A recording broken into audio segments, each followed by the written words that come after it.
Hello, hello, hello, Facebook family. Elevate, August 23rd, 2023, episode 103, Keeping Up with a Visionary Leader, Brandon P. Flemings. Keeping Up with a Visionary Leader, Brandon P. Flemings. So hope everybody's doing well. Waiting for some people to come on board. Shar is here. We're going to, I want to say, I guess I can keep talking because we're recording it and hopefully people will look at this later on. But we definitely excited about what we're going over today. Keeping Up with a Visionary Leader, Brandon P. Fleming. So today we're going to kind of look back on a guy that we highlighted. I want to say about a year and a half ago. How you doing, Ann? Good to see you. See Ann and Brenda at the house. How's Karen doing? Hope Karen's doing well. But we're going to look back on a guy that we kind of highlighted. I want to say about a year and a half ago. I know time flies. Sometimes I hope I'm not. Maybe it's longer than that. But his name is Brandon P. Fleming. So, hey, Mother Brenda, it's good to see you. So very excited about this. I just want to kind of give an update on what he's doing now and what he's got going on. Before we go into that, we just want to do our housekeeping when we talk about what is Elevate. Elevate is an Elevate company, is a leadership company. Hey, I'm Stephanie. We do training. We also coach. The biggest thing is that we're proven. I mean, we do this every day. We do this every day.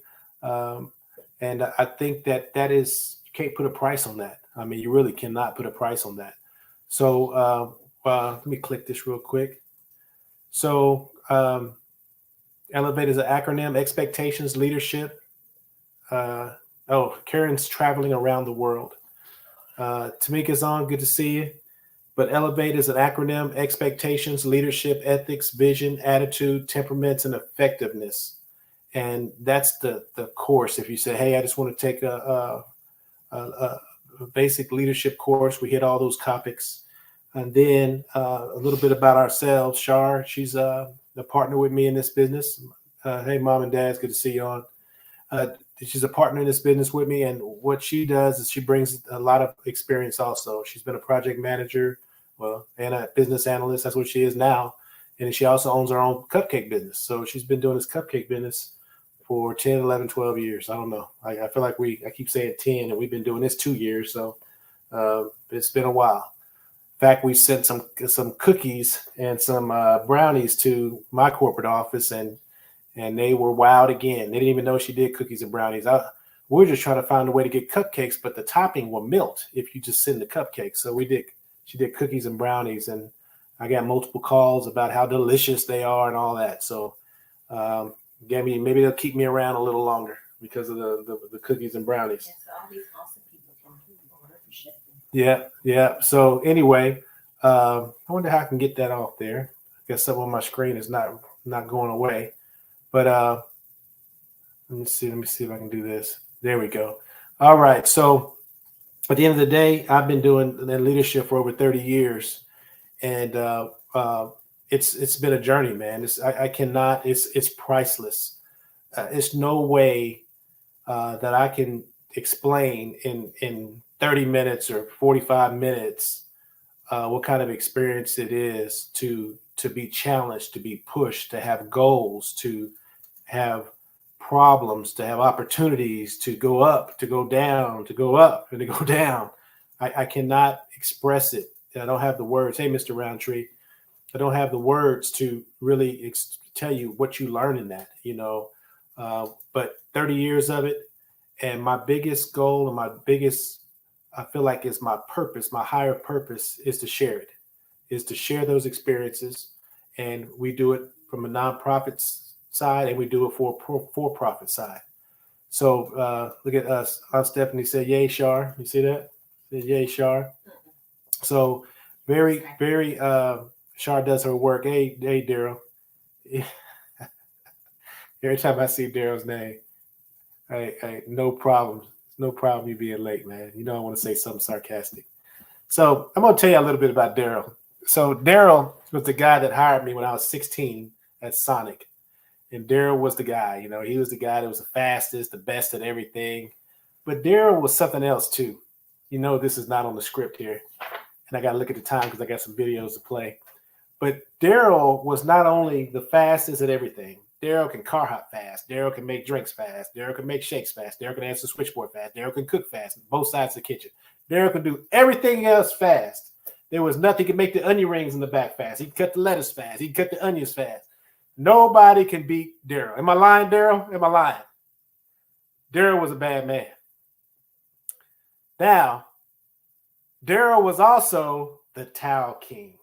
So you got to remember, this is a little fast food restaurant. A lot of little young people working there like me. And we had these little bar towels. And we used to pop them at each other. And guess who was the best at popping bar towels? You guessed it, Daryl. Daryl was the best. Daryl can make people bleed by popping that towel. Daryl has made me bleed by popping that towel. So one day I got fed up with it. I got fed up, and my parents don't even probably know this side of me. I got fed up with it, and I said, Daryl, I'm going to take that title away from you. That's what I said. I said in so many words. And me and Daryl were in the middle of the highway popping towels at each other. And I'm going to tell you, that boy hit me, I don't know how many times, but I was so determined to take that title, which I did. I got that title from him. Am I lying, Daryl? I can't hear you. You can type. I took that title away from him, but it cost me something. I was in pain because he hit me so many times. I felt like for every one good hit, he got 8. But it didn't matter because I just got tired of him being number one at everything. So anyway, thank you, Daryl. I needed affirmation so my wife can know who she with. Anyway, that's the true story with Daryl. So every time I see Daryl, I think of a whole bunch of stuff. But one of the things I think about is him losing the Towel King title. All right. So anyway, so what is who is our customer? Our customer is that person that is just getting newly promoted, and they've been a great worker. They're focused. You don't have to direct them. They're self-directed. They're hungry, and they're hungry, and they want to move up. So that's our customer. They got a chance to move up into leadership, but you know what? They were great as an individual. They don't know anything about leading people, right? So that's where we come in, and we teach them the different processes. We teach them different things on communication or how to set expectations on what does it mean to be a leader. A lot of people know a leader when they see it, but they can't define it. They can't say that, you know what, a leader is a person who gives hope and changes perspectives. They don't know how to really define it. And then we go in and we teach them about temperaments. We go in and teach them the power of ethics. And we talk about being a person that is in that drama triangle. You know, we talk about that drama. You know, I'm going to talk about that drama triangle until I die. We talk about having a mindset of where you're looking for an outcome. We also talk about how to deal with conflict, how to get the most out of conflict, how to stay calm. Don't make it worse. Stay calm, absorb it, you know, and then turn that thing around, and then you'll get one of your best people based on that conflict. So we talk about a lot of stuff, and then we got tiers to it. But that's what we're looking for. We're looking for that person, and that person we can help tremendously. But that person must want to be helped, and that person got to be hungry. So that's our customer. So today, what I want to do, because it's 7:09 already, one video 7 minutes, the other video is 5 minutes. That's 12 minutes, and I want to make sure I get some of your takeaways. You see what Stephanie said? That towel story is gangster. I'm telling you, Daryl can rip through clothes. You guys think I'm exaggerating? I've seen it over and over again. He'll rip through a shirt like this with a towel.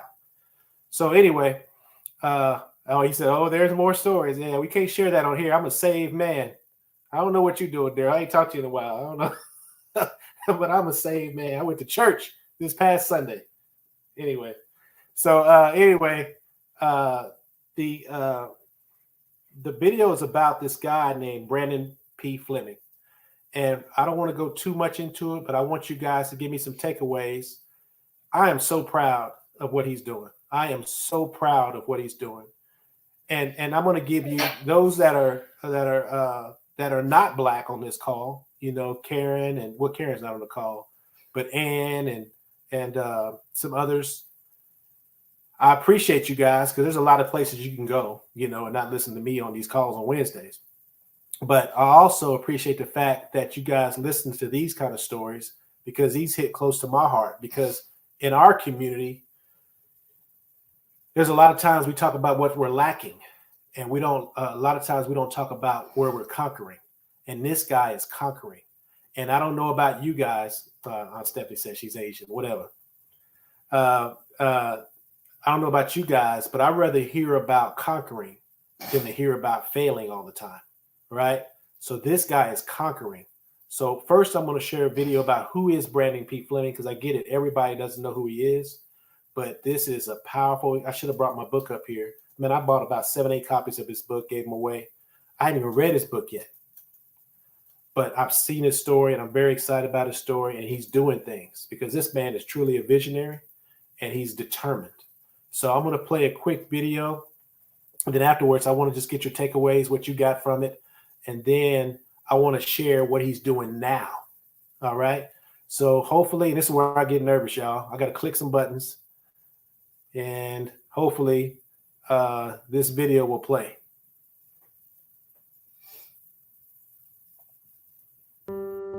I've been very fortunate to accomplish a lot at a very young age. The journey is what keeps me humble. Every now and then it becomes difficult for me sometimes, when I receive the awards or the accolades, because I realize I don't think I deserve it.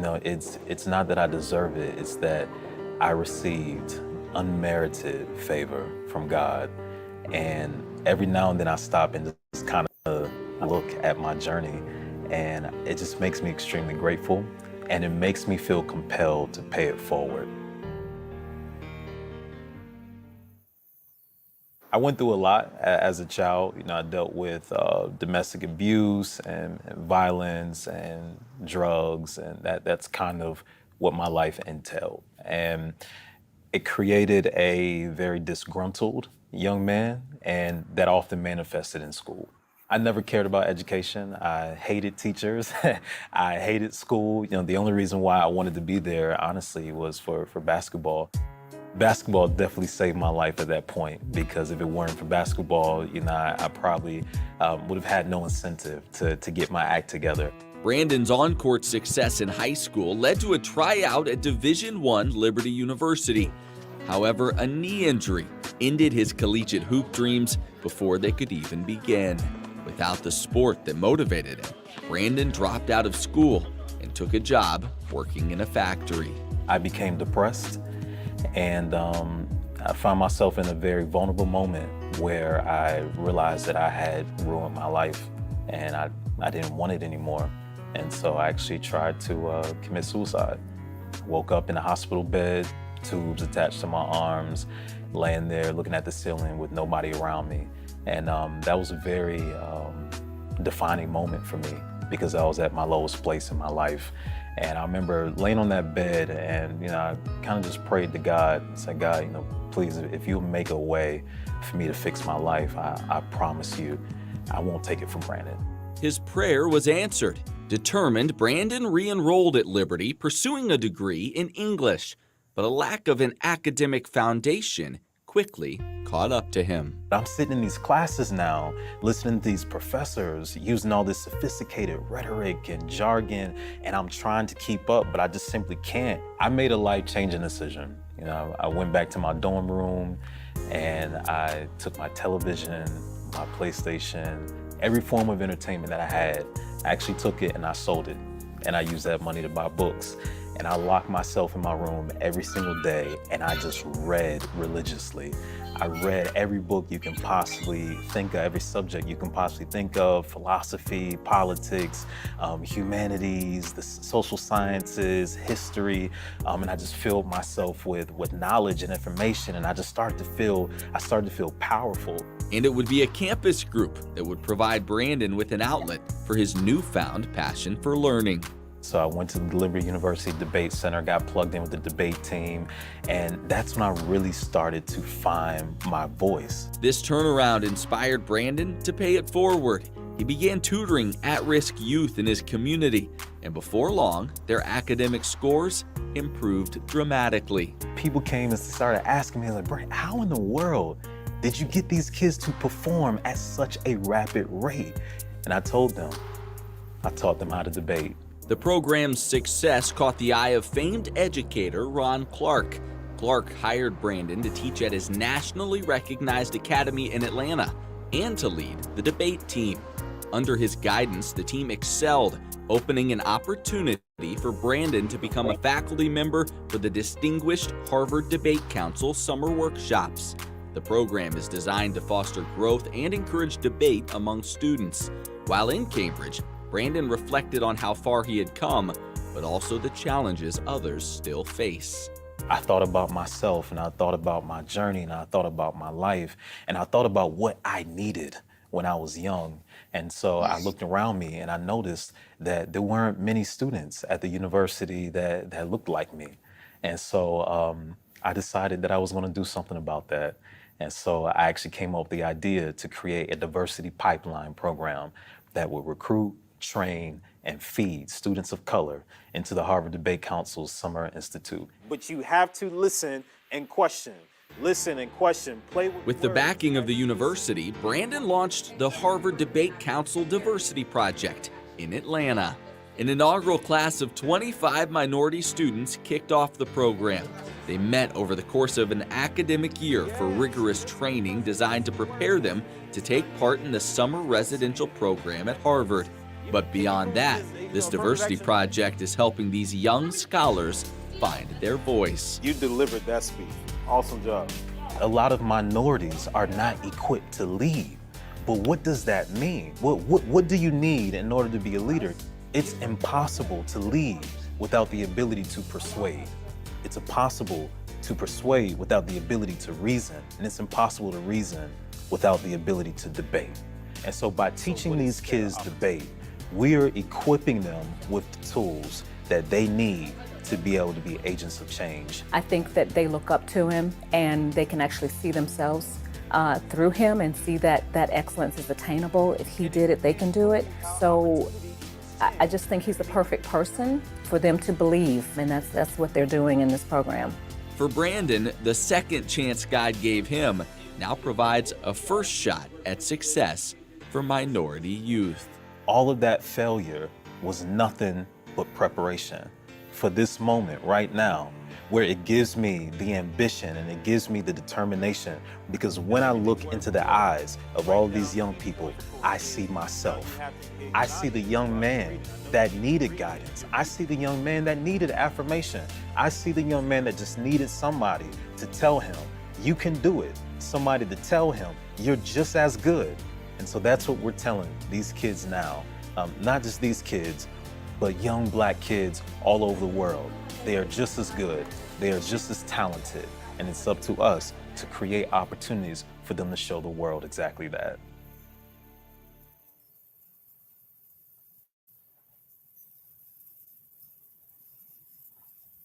Okay. If you can give me some feedback, what you think. And, I got to read this. So Daryl's being nice. He must have had a reflective moment. He says, man, I'm sitting here and I'm thinking, and Curtis Carr know each other like brothers, and I'm so proud of him. The man that he has become, so powerful and inspirational, is crazy. Much love to you and your wife. Thank you, Daryl. Thank you. So I wanted to get some takeaways about Brandon P. Fleming. I mean, there's so many things I want to share, but it's kind of selfish. We got a little time before this next video that shows what he's doing now. And there's so many things I want to say, but it's 7:20. I'll give you a couple minutes here if there's any takeaways before I start sharing mine. I just think that it's in a world where people have excuses, in a world where people are I, especially if they're successful, they're doing something outside of themselves. And it's just powerful to see. And said, excellent, amazing young man who has certainly paid it forward. I see Mother Brenda said, wow. You know, and it's funny because you see something consistent with people that are very powerful. You see some things that are very consistent. At some point, they understand that they got to pay the price. That's one thing. I mean, there's some things that you can go, but think about it. He said he had a life-changing decision. And he said his life-changing decision was when he sold his PlayStation, all his entertainment, and he put himself to work and read everything he can get his hands on because he realized that he was behind. And it connects to so many things, you know, and it connects to the things that we talked about, how ease is a problem. You know, we talked about that. He understood that he was going to have to put in the work to get to where he wanted to be. Another thing that he said was that he says it's impossible to lead unless you can persuade. It's impossible to persuade unless you can reason. And it's impossible to reason unless you can debate. So basically, you got to be a thinker. And another thing he said that was powerful to me was that he said the journey is what keeps you humble. Anybody that's out there doing great things and people are worried about their head blowing up, they don't understand great things. When you're doing great things, the journey makes you humble. Yeah, you might have a moment where you're feeling yourself, but who doesn't? But at the end of the day, that journey is real. That journey is real, and it'll keep you humble because you'll have so many failures. I mean, I can tell you each day I get up, I have more failures than successes. Every day I wake up and I do what I do, I have more failures than successes. And it takes a while to get your head wrapped around that. And that's just the way it is, you know. And what you do is you keep working and you keep working and you keep working and you keep working, trying to get more efficient. But I want to, before I'm talking too much, let me play the next video and what he's doing now. And this is phenomenal. Let me play this next video.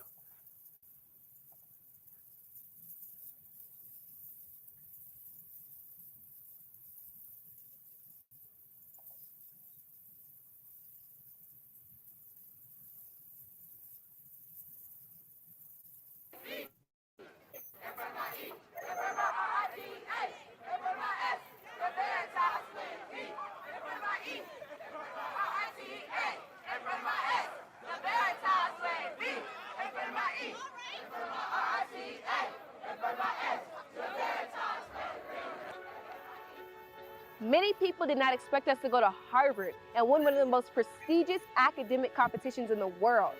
Certainly not 4 times in a row. But our 4-time consecutive championships are bigger than just Harvard. They're bigger than us.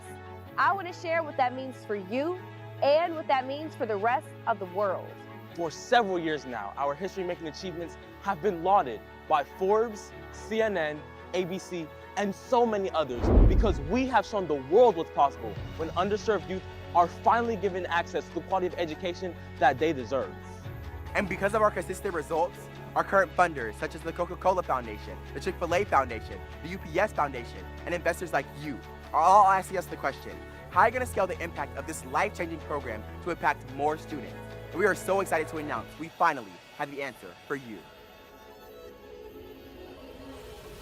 Messages have poured in from all across the country, from parents that wish their children could receive the education we've received through the Harvard Diversity Project. And imagine how heartbreaking it is to look an eager mother in the eyes and have to say, I'm sorry, but the program is only for students in Atlanta. But guess what? That's about to change.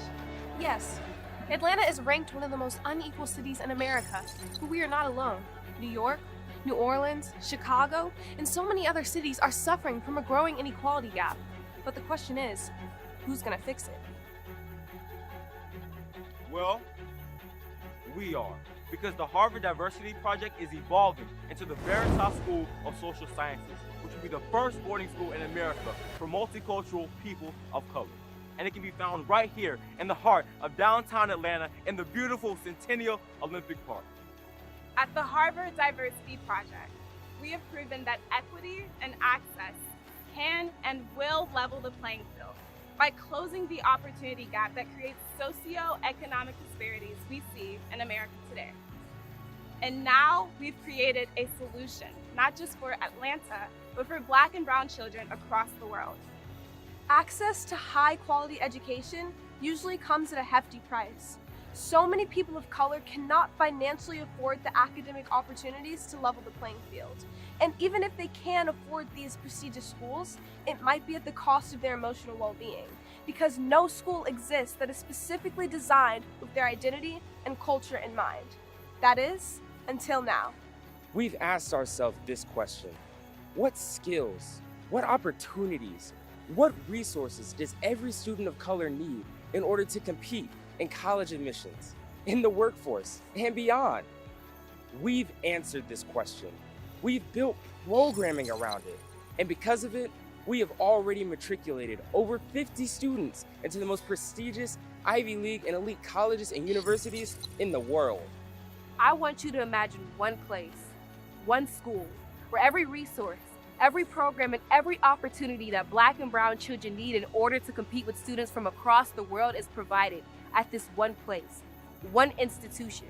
From the best facilities, to the best teachers, to the best emotional support, and the best everything, because that's what every child deserves.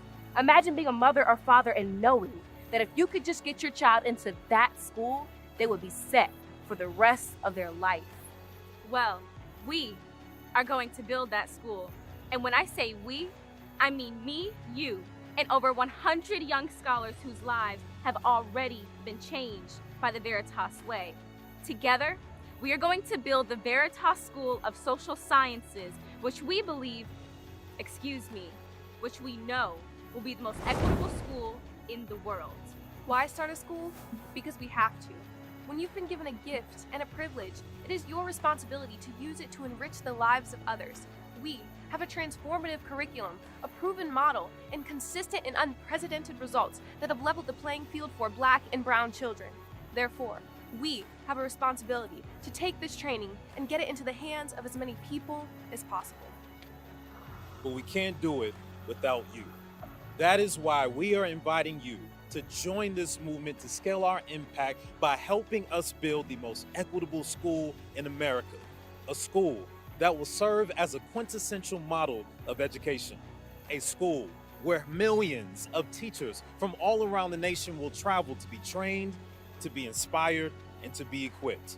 But most of all, a school where the needs of Black and brown children will be held at the center. We've already done the work, and with your help, we can scale it. And together, we can reach the world.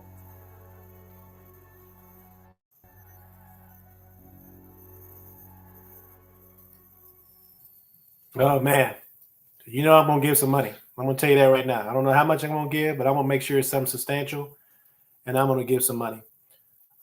Very proud of what he's doing. A boarding school, basically in the hood.